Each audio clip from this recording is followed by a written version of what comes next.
We are in the middle of a sermon series on the 3 rules: do no harm, do good, and stay in love with God.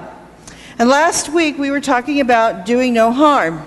Just to catch you up, for those of you who weren't here, doing no harm is being intentional to live life in a way that we do not diminish the life around us. We need to be aware and intentional that in our words, our actions, and even in our silence, we do not create harm. That in our living, we acknowledge the fact that every one of us has the divine image of God within us, and that we have to have a commitment in living in respect and honor of the divine that is in every one, even if they rub us the wrong way. That's doing no harm. This week, we shift to do good. At first, that might sound like a simple thing, but when we really delve into it, we're going to find that it's as complicated as doing no harm. Throughout the Bible, we hear God speak. Love your neighbor as yourself. Love your enemies. Do good to those who hate you. It's a message that God keeps saying, and it's incredibly hard for us to fully get it, and then even more importantly, to live it. Reuben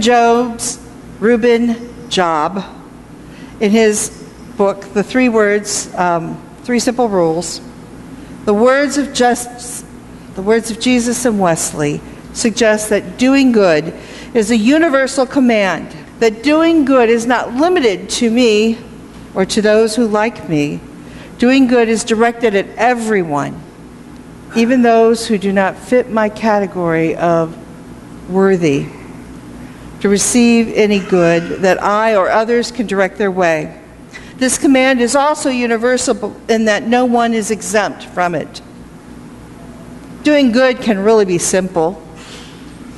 For instance, we're going to do a little experiment right now. I would like you to look at someone in the pew next to you and just gain eye contact and smile. Come on, we can smile. Okay? You're all smiling. That wasn't that bad, right? I could have asked you to do more uncomfortable things. Now I'm going to go riskier with you. Look across the sanctuary and get eye contact with someone and smile.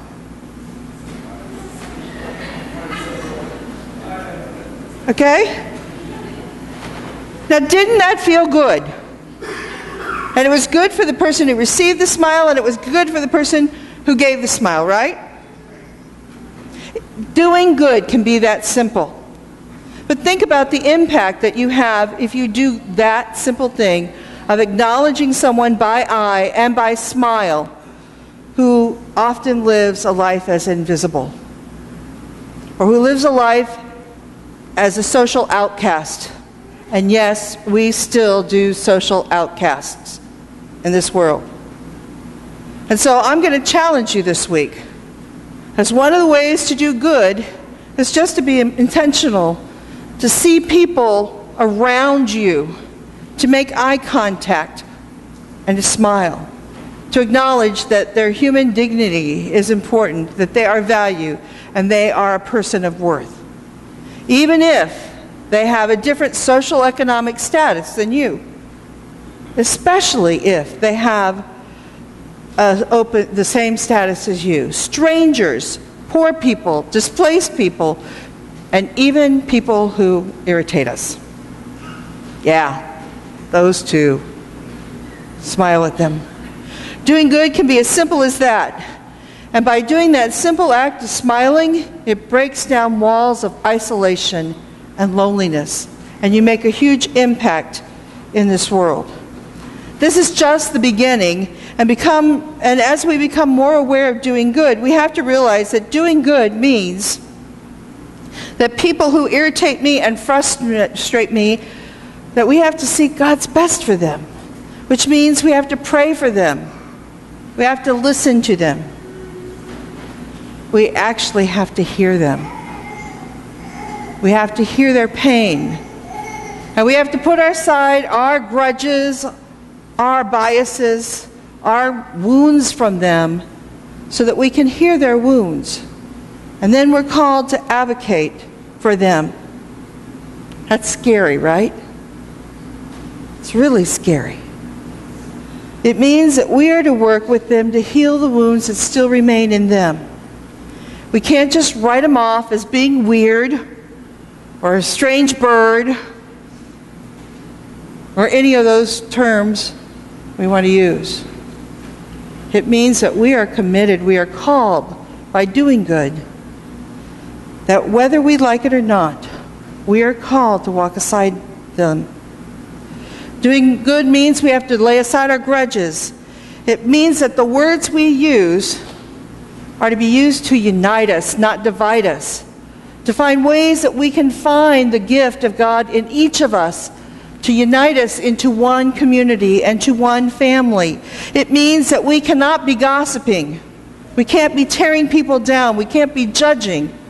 It means that we lay aside our own personal anger, which is really hard, to attend to the wounds of the person. And the beauty of that is when we lay aside our anger and we listen to the hurt in other people, we can experience healing as well. I can't explain how that happens. It just does. Doing good means that we are called to live out the Micah text. Seek justice, love kindness, and walk humbly with your God. When Andy was about 3, the garbage truck went by one morning. You know, the big, humongous garbage truck with the noisy garbage truck. And after it went by, he looked at me and he said, "When I grow up, I want to be a garbage truck driver." As every parent, not to disrespect that job, we would be in a world of hurt if we did not have people who were garbage truck drivers, right? But every parent kind of aspires for a little more. And just as I was wanting to insert a little judgment and bias and prejudice by trying to reshape what he had said he wanted to do, fortunately God stopped me. And I said, well, you can do whatever you want to do. Be whatever job you want to do, as long as you treat people with respect. And then I started on this long list. I think I had about 25 different things that, as long as he did these things, I didn't care what job it would be. And then finally I realized that it all was contained in seek justice, love kindness, and walk humbly with God. And that really boils doing good down to the ultimate point of that. If we're seeking justice for those around us, we're doing good.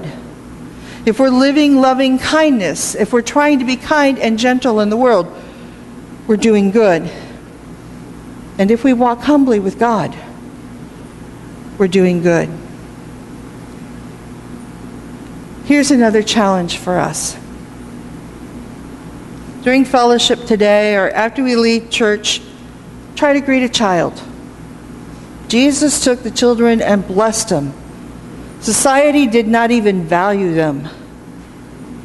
The reason why you had children was they were supposed to take care of you when you were unable to take care of yourself. But they didn't value them for the gifts that they bring. And so I'm going to invite you as a community that we become intentional about blessing children in our community. So I'm inviting you to not just give them a trinket or a gift or whatever after church, but rather to talk with them, to make them feel included, to make them feel valued in our community, just like Jesus did.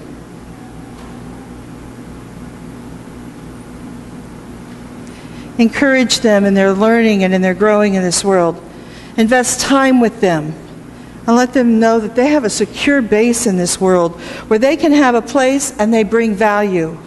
It really does take a village, a community of strength, people who are willing to advocate for change of systems that put our children in danger. They are in danger.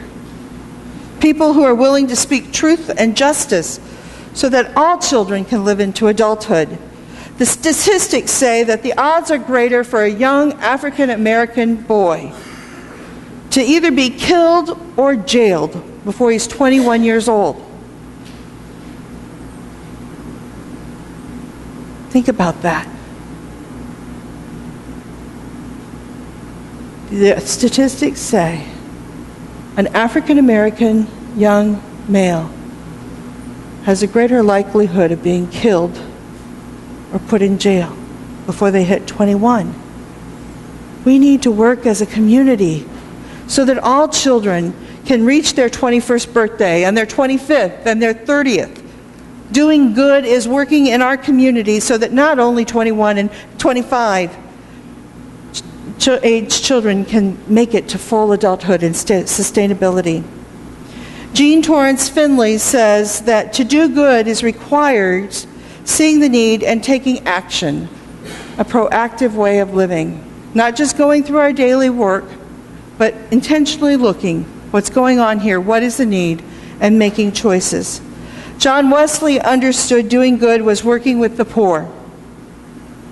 He spoke in unity and solidarity with the poor because he knew them. He visited them. He walked alongside them. They weren't those people. They were friends. They were family. And so he lived and spoke in unity with them, and he worked with the poor beyond charity. He created health clinics, cooperatives, a business that we now call social enterprises, credit unions, and intentional communities. We have done a great job in grasping the concept of social enterprises through the ministries of Bridge Bread, Home First, New Beginnings, and Fresh Start. I do want to be sure that we understand, though, that doing good is not a means for salvation.